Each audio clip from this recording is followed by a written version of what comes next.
Hello, my name is Matthew Osmond, and in today's video I will be showcasing my final level Blockmesh of my game, Markus' Mansion. So let's get started. So first, the player starts in a little bedroom where they're being held. And now I'll show off the 3 paths. So first, we have a little washroom here, and there is a glowing yellow pedestal. This will come in handy later. So if we keep going along the first path, we'll get to a little seating room. And we keep following the hallway, and we eventually get to the main lobby. We can go back towards the bedroom along the second path. We go through the living room here. There we can see that's the boss. Just gonna go ahead and wait for him to move out of the way so we don't get caught.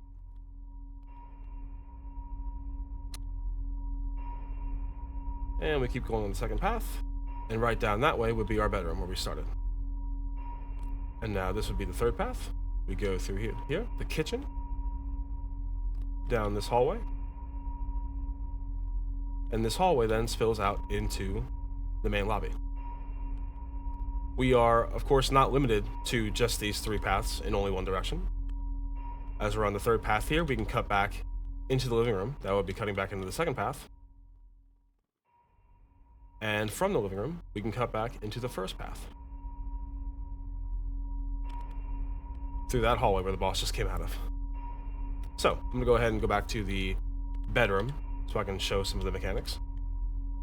Here we have a floating journal page of Markus. This acts as a little lore pickup for the player to collect throughout the level.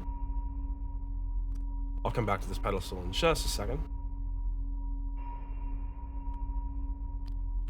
Over here we have a blood boil, and these blood boils, when we destroy them by pressing Q, they destroy, and they also add 30 seconds to the Blood Moon Begins timer at the top of the screen.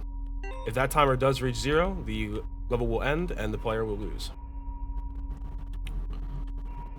So I'm just going to go ahead and make my way back into this hallway.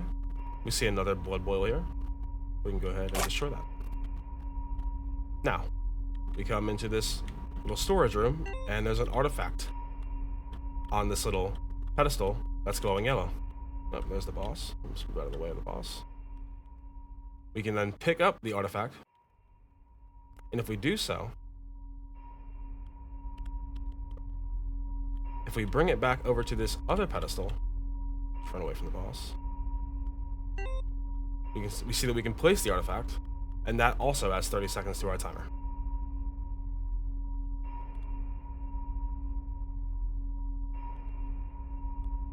Boss has lost track of us.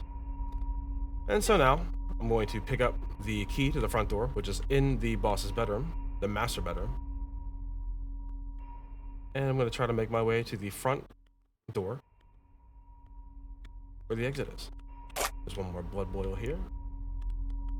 See, the boss is right there. He's going back into the living room. Probably safe to go. Let me just collect this journal page right here. And I believe there is one more journal page I missed in the dining room. I'm gonna go ahead and grab that before I go.